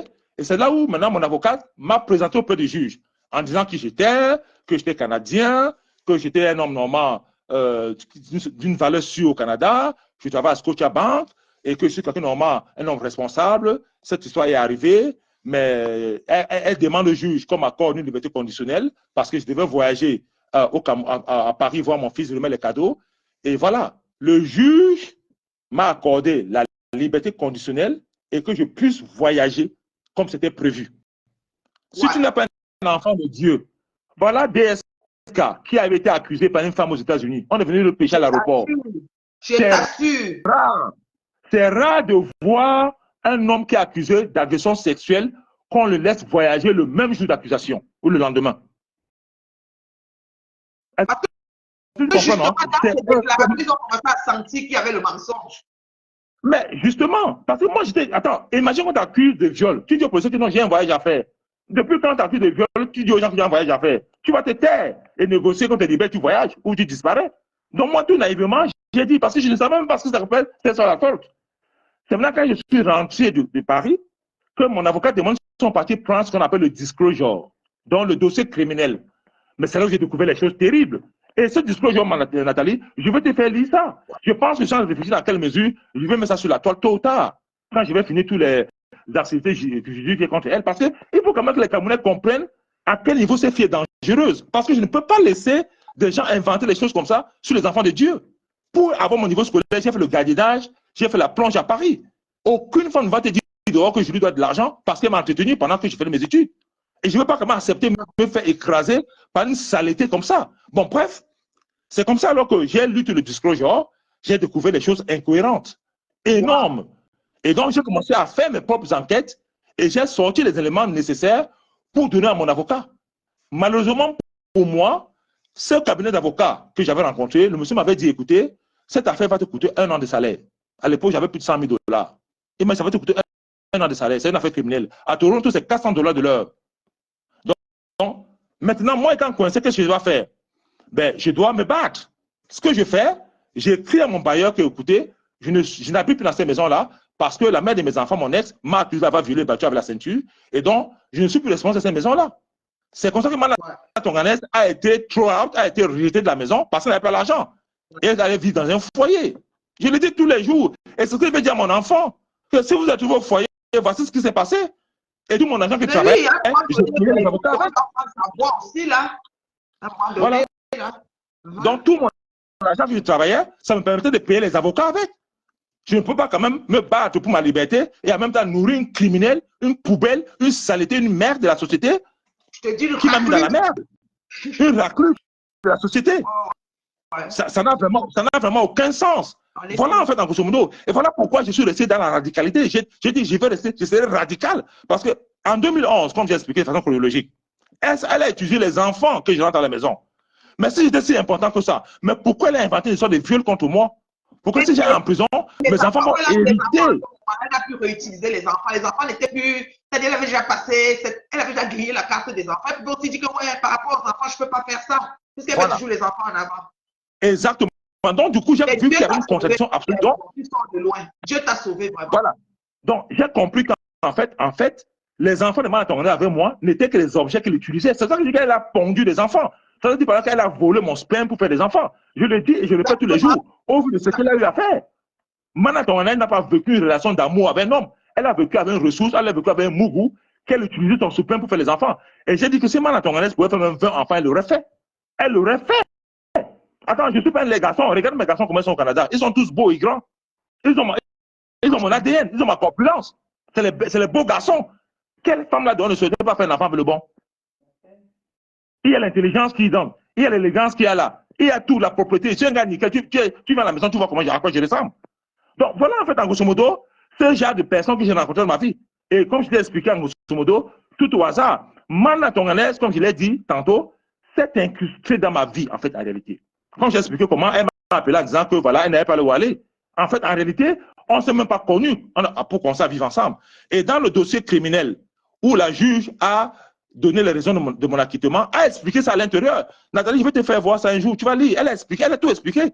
Parce que mon avocat, tout ce que j'ai dit là, j'ai dit ça à mon avocat. Et mon avocat a tout expliqué à la juge et qui a tout relaté. Comment on s'est rencontré au Cameroun, au Canada, en France. Donc tout est dans le dossier, tout est, mes enfants vont lire cela. C'est ça qui fait peur à Mana Tonganès et avec la saleté des Rembiaï, elles sentent à distance. Elles pensent que l'opinion des bordels qui vont se leur miner entre eux-mêmes me font peur. Elles n'arrivent pas à comprendre comment un homme. L'opinion des Voilà. L'opinion des vendeuses de piment depuis le temps d'Aïdjo. Voilà. Elle n'arrive pas à comprendre comment un homme peut exposer une femme. Je n'expose pas une femme, j'expose une criminelle qui est une femme. C'est la différence. C'est la Je ne différence. suis pas en train Voilà. d'exposer une femme. J'expose une criminelle qui est une femme. Criminelle. Et elle a manipulé tout ton entourage. Les autres ont cru. Mais bien sûr. Ce qu'elle a dit. Mais Une manipulation. À Toronto, tous mes amis qui avaient à Toronto, sauf un seul, m'avaient barré. Tous m'avaient barré. Ils étaient sûrs. J'ai un ami à moi qu'on appelle Empire. Quand j'étais acquitté, il m'a dit, je n'ai pas ce mot. J'ai un ami qui m'a dit que le bon, tout le monde était convaincu que tu vas aller en prison. J'ai dit aux gens dehors que non, ce garçon, je ne suis pas sûr que ce qu'on l'accuse là, c'est vrai. Est-ce que comment ça veut dire, non? Ah ouais. J'ai un ami Empire que tu connais qui est à Toronto. C'est la seule personne avec laquelle je parlais. Tous les Camerounais de Toronto m'avaient suivi. Même le médecin de famille qu'on avait a fait une note contre moi, pensant entre guillemets que ce que tu lui avais dit. Elle a manipulé tout le monde. Mais elle ne pouvait pas manipuler le juge. Parce que face à la justice, il fallait quand même normalement découvrir les choses sur la vérité. Et quand je dis à chaque fois que Mana Tonganaise est responsable de la mort de sa maman Nia Madeleine, je ne raconte pas n'importe quoi. Je répète encore, moi le bon, moi Alessandre Genu, je répète tous les jours que Dieu a créé que la mort de Nia Madeleine a fait l'affaire de Mana Tonganaise. La mort de Nia Madeleine à Toronto a fait la mort de Nia Madeleine à Toronto a fait l'affaire de Mana Tonganaise. Et je vais m'expliquer là maintenant pourquoi je le dis.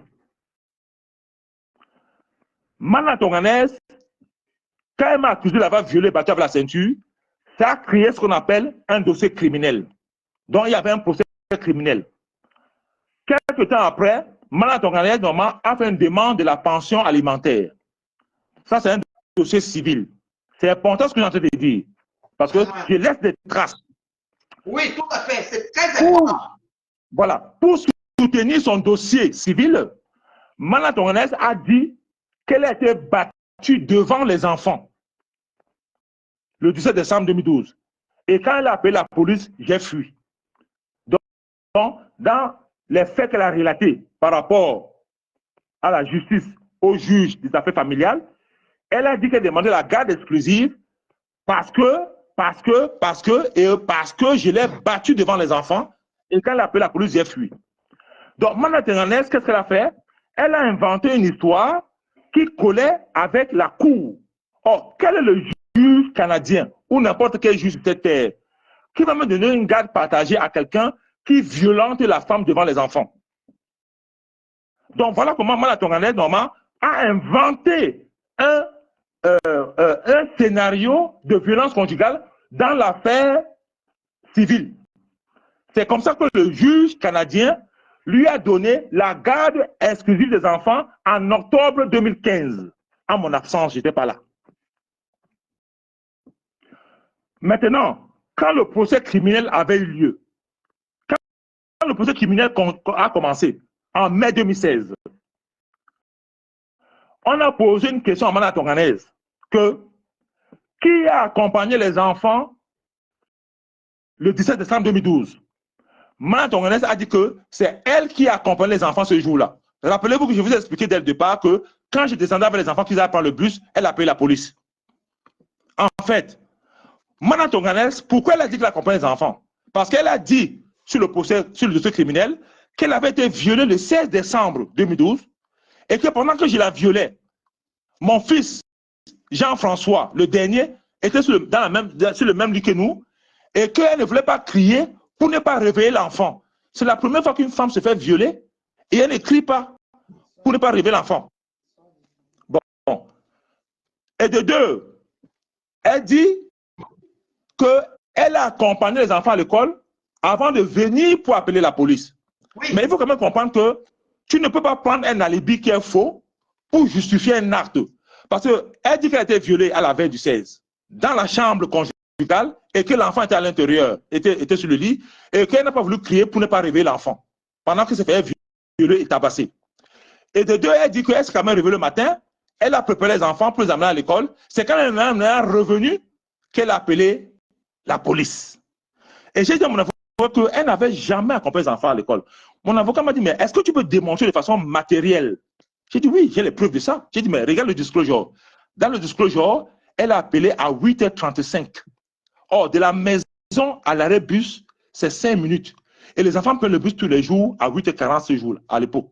Donc, elle ne peut pas avoir accompagné les enfants à l'école. Elle me dit, mais comment? J'ai dit, mais elle a appelé avec le téléphone fixe de la maison. Donc, le téléphone fixe ne se déplace pas. Il dit, OK, mais est-ce que tu as les preuves de documents comme quoi les enfants prenaient le bus à 8h40? J'ai dit, mais passez le document en main. Elle a dit, OK, là j'ai compris. Pendant le procès, on a posé la question à Mana Tonganaise. Qui a accompagné les enfants à l'école? Elle a dit, c'est moi, 3 fois.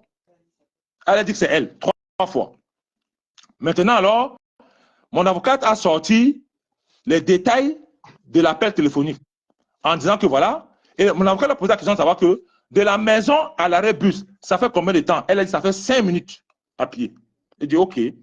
Mon avocat a sorti maintenant les détails de l'appel téléphonique en disant que OK, elle a remis un au juge, elle a donné un à l'interprète et elle a donné un aussi au procureur, au Crown. Elle a demandé à l'interprète de lire.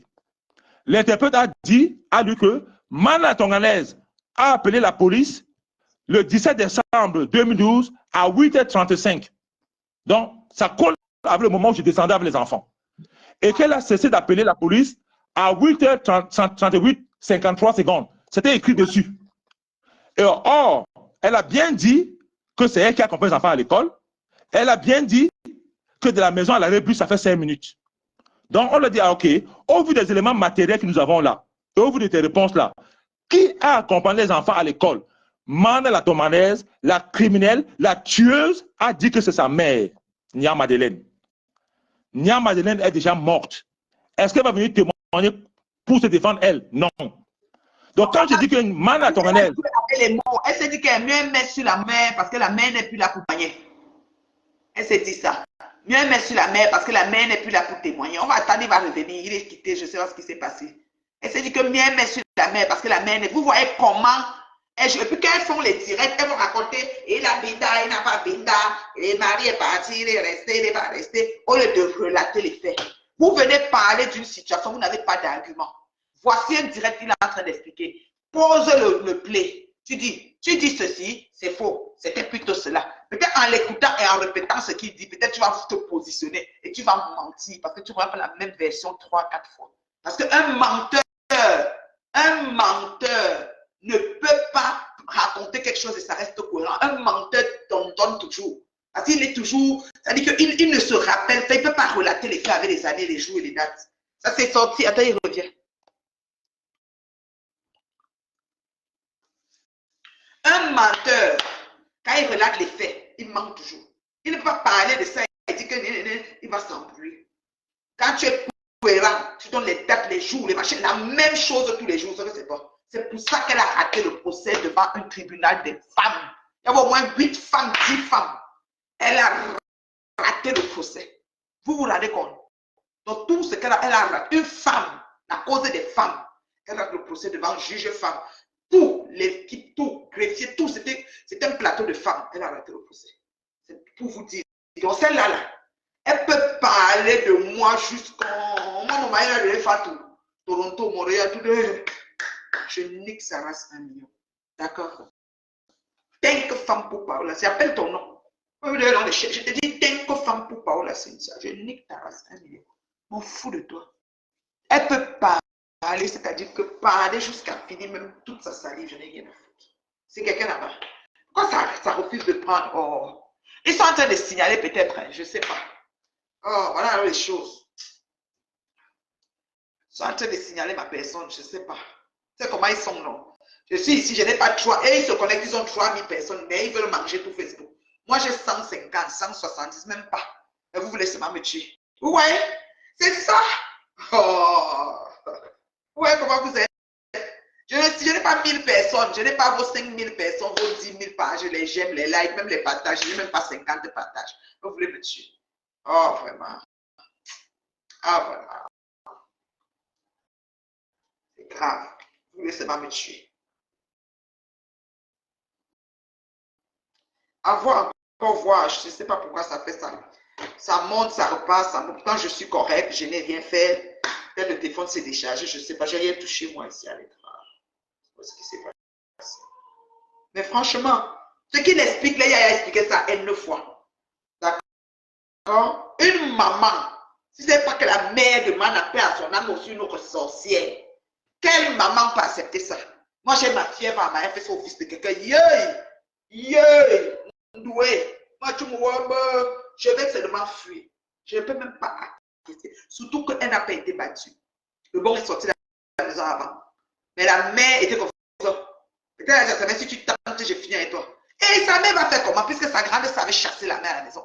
La grande sœur à Toronto a chassé la mère à la maison, voulant l'envoyer au pays. C'est le bon qui a récupéré la mère, fait les dossiers réfugiés de la mère jusqu'à la mère reste au Canada, toucher même le chèque chaque mois. Oui, madame. Oui, madame. C'est le bon si. Quand tu entends que son nom, c'est le bon, c'est qu'il est bon comme le bonbon. Oui, madame. C'est lui qui fait les papiers de la mère réfugiée. La mère reste finalement, parce que la mère avait une hépatite C. La soeur savait que pour soigner, ça va être compliqué. La mère n'a même pas d'assurance ni de papiers, elle était venue en visiteur. La soeur fait qu'elle, mieux elle rentre. Mais pour soigner, elle va payer avec quoi? Moi, elle a dit que je viens d'accoucher, la mère va rester. Le bon prend la main, on demande le statut de réfugié, la mère reste. On la soigne même une fois. La mère n'est pas morte à cause de l'hépatite parce qu'elle avait une belle, elle était bien, on la voyait, elle était bien. On a c'est ce qu'elle a fait. Moi, je m'en ai que femme pour je connais ce que tu as pas ta mère. Sinon, on ne devait pas être ici. C'est toi qui sais. Le bon dit ça chaque jour, on dit que c'est toi qui sais. Je te dis. La mère est là. Une mère qui a mis au monde des filles, des garçons. Tu vois ta fille fait ça, tu vas aussi parler. Parce que la sœur a chassé la mère. Quand la sœur chasse la mère, ça veut dire que la mère c'est une sorcière. Allô, Nathalie? Oui, je t'écoute, papa. Ok, je continue. Donc, je dis alors que, pendant le procès, alors, c'est comme ça alors que, ben, en fait,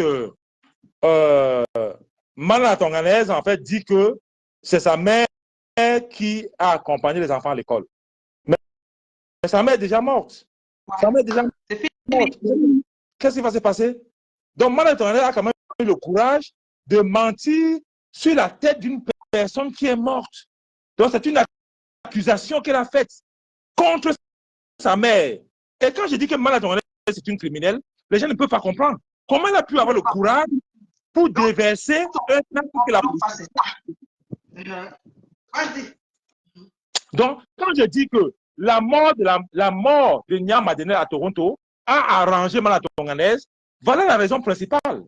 Parce qu'elle a dit tous les jours, pendant 4 ans d'enquête criminelle, que c'est elle qui va accompagner les enfants à l'école.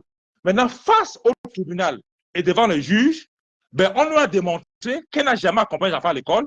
Elle a déversé cette action-là sur sa mère. C'est là où j'ai expliqué que non, c'est moi qui suis descendu avec les enfants.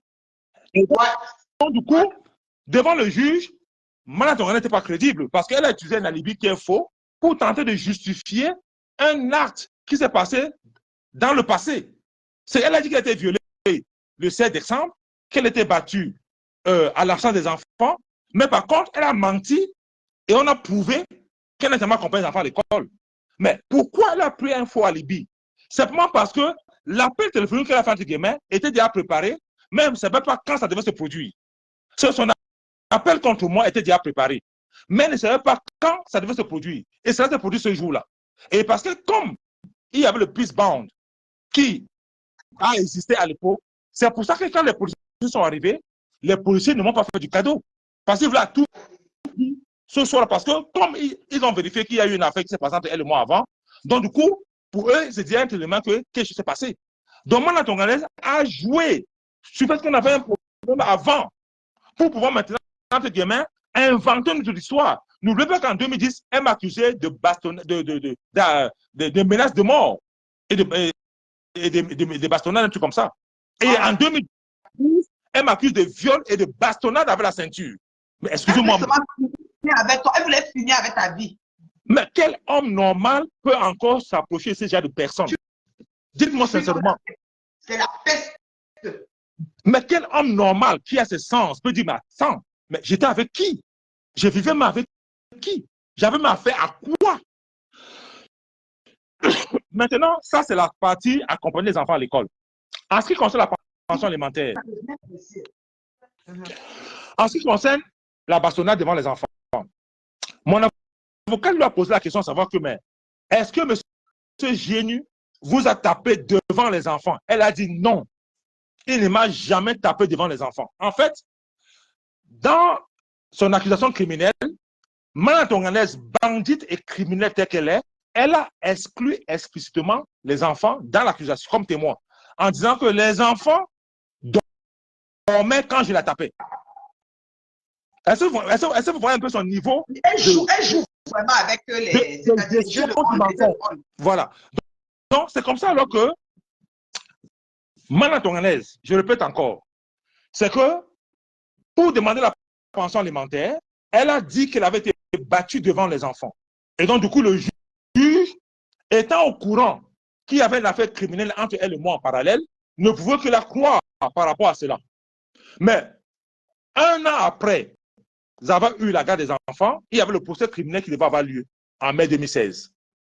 Et alors, pendant cette période-là, pendant le procès, on leur a posé la question de savoir que est-ce que M. Génu t'a tapé devant les enfants? Elle a dit non. En fait, dans sa déclaration de l'affaire criminelle, Mana Tonganaise a toujours soutenu que je l'ai battu à l'absence des enfants. Donc, elle est restée cohérente du premier jour jusqu'au dernier jour. Mais ce qu'elle a oublié, c'est que pour avoir la garde des enfants, elle a dit au juge d'affaires familiales, dans l'autre cour, qu'elle avait été battue devant les enfants. Et elle ne savait pas que cette déclaration qu'elle a faite dans une autre cour pouvait se jouer contre elle à la cour criminelle. Ouais. Donc, voilà alors comment elle a répondu 3 fois qu'elle n'a jamais été battue devant les enfants à la haute cour criminelle canadienne. C'est là où maintenant le juge, mon avocat me l'a dit, ok, tu te rappelles quand même que tu as fait une demande de pension alimentaire? Elle a dit oui. Tu sais quand même que tu as eu la garde des enfants? Elle a dit oui. Tu te rappelles ce que tu as dit? Elle a dit, ben, je n'ai pas d'enfant. Je me dis, ok, je vais te rafraîchir la mémoire ce que tu as dit. C'est comme ça alors que mon avocat a sorti l'affidavit. Un affidavit, normalement, c'est un document qui est signé sous serment. C'est un document que tu remplis, tu signes. Donc, c'est comme si c'était toi qui parlais devant le juge. Et c'est un élément qui lui a permis normalement de pouvoir en fait soutenir sa demande de pension alimentaire et la garde exclusive des enfants. Yeah. Mon avocate a fait une copie des trous de plusieurs et en a remis à l'interprète, au juge et au procureur. Et mon avocate a demandé à l'interprète de lire ce qui est écrit dans l'affidavit de la demande de pension alimentaire et la garde exclusive de Mana Tonganaise. C'est écrit à l'intérieur que le 17 décembre 2012, le bon a tapé Mana Tonganaise devant les enfants et quand elle a appelé la police, j'ai fui. Donc, on voit clairement que sa déclaration sur la demande de la pension alimentaire dans les affaires familiales était contradictoire avec la déclaration qu'elle a faite depuis le premier jour chez les policiers dans l'affaire criminelle. Yeah. Donc, du coup, nous sommes ici face à un dilemme. Yeah. Donc, est-ce que réellement elle a été battue? Question. Est-ce qu'il t'a vraiment battu? Parce que ici, tu as dit qu'il t'a battu devant les enfants, mais si tu as dit qu'il t'a battu à ça les enfants. Et c'est là où ça a encore levé un doute énorme. Et ce n'est pas fini. Et c'est pas fini. On a rejoué. Parce que quand tu appelles la police en Amérique du Nord ou en France, n'importe où, dans les pays développés, l'appel est enregistré. Et cet appel normalement peut être rejoué pendant le procès s'il y a un procès. Ouais. Donc, on a rejoué le procès, on a rejoué l'appel de Mana Tonganaise. Pendant qu'elle appelait, on entendait le cri de Jean-François, tout ce qu'il y a derrière et tout. Et l'opératrice téléphonique, la police a demandé que il t'a tapé avec une arme. Il a utilisé un weapon. Elle a dit, Mana Tonganaise a dit non. Il m'a seulement tapé avec sa main sur mon visage. Mana Tonganaise. C'était plus la ceinture. C'était plus la ceinture. Continuons. Mana Tonganaise a dit, il m'a tapé avec sa main sur le visage. Attends, on est malade que vous suivez sur les les insensés, c'est voilà. Tu sais, moi personnellement, les filles qu'on les comptait dans ça, depuis que j'ai appris qu'elle est sans papier, je n'ai pas envie de parler même d'elle parce que c'est de la poubelle. Sincèrement, c'est de la merde. Quand on entend qu'elle était au Gabon, je me dis ça, c'est du n'importe quoi. Tu Donc, en fait, n'importe quoi cette Lolo Fondiala. Voilà les gens. Hein? donc, Faut donc, absolument Mana la Tonganaise, savoir. quand j'expliquais tout à l'heure, c'est qu'elle a dit à l'opérateur du 911 que non, je l'ai seulement tapé avec ma main sur son visage. L'avocat lui demandait, OK, d'où vient la ceinture maintenant alors? C'est ce qu'elle a dit. Elle dit non, l'opérateur n'avait pas bien compris.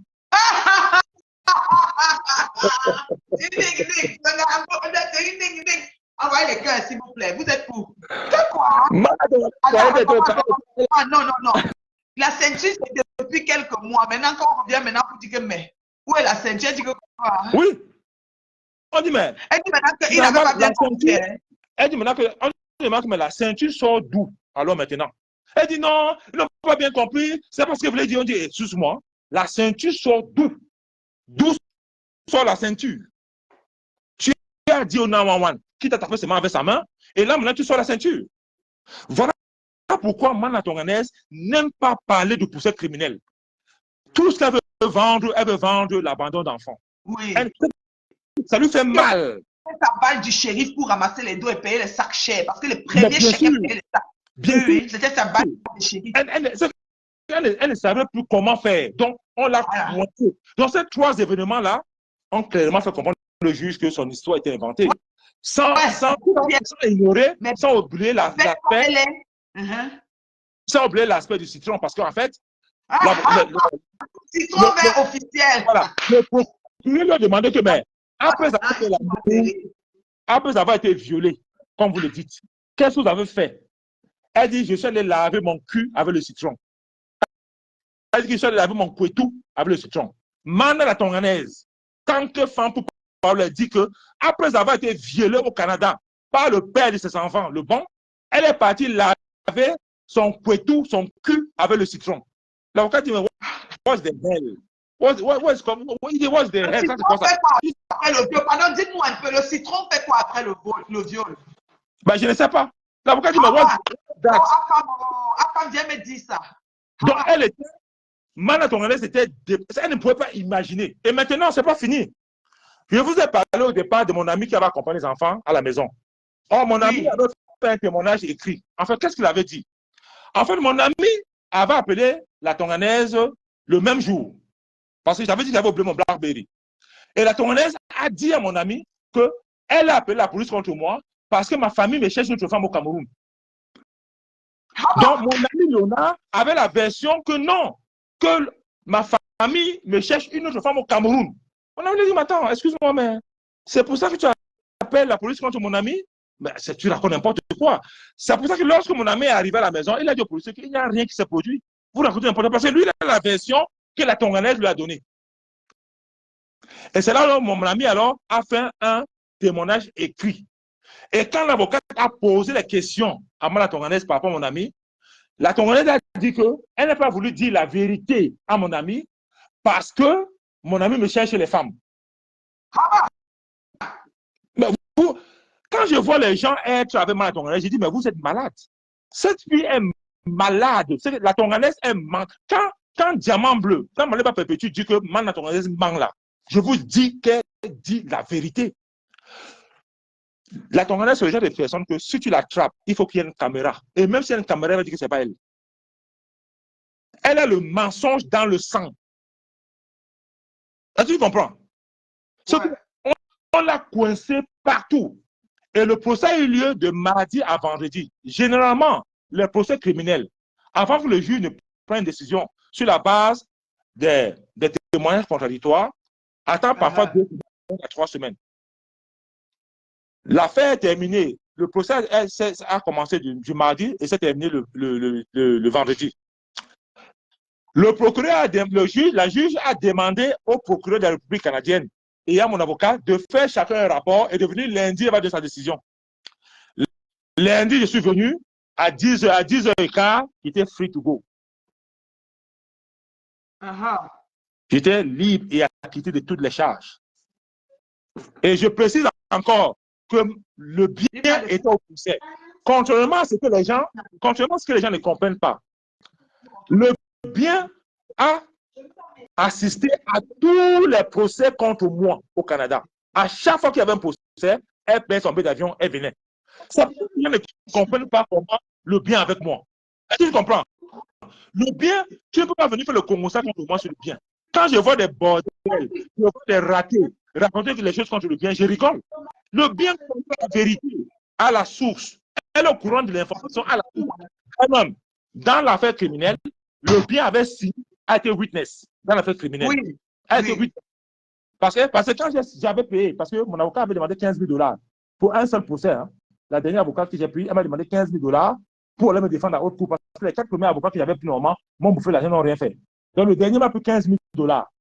Et c'est comme ça alors qu'elle a dit, OK, pour qu'il y ait un témoin que tu m'as donné 15 000 $, il fallait que quelqu'un signe. Donc le bien a signé, j'ai ça avec moi. Quand tu vas venir, je vais te montrer ça une fois, un jour à la maison, où le bien a signé.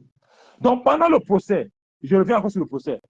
Quand la Tongolaise est venue, elle a demandé au juge canadien qu'elle veut que le bien sorte de la salle. Le bien dit pourquoi? Elle dit non, parce que j'ai avec moi les posts Facebook dans lesquels le bien et le bon m'insultent. La femme lui a dit, madame, nous ne sommes pas ici pour les affaires de Facebook. On est ici pour savoir si oui ou non ce monsieur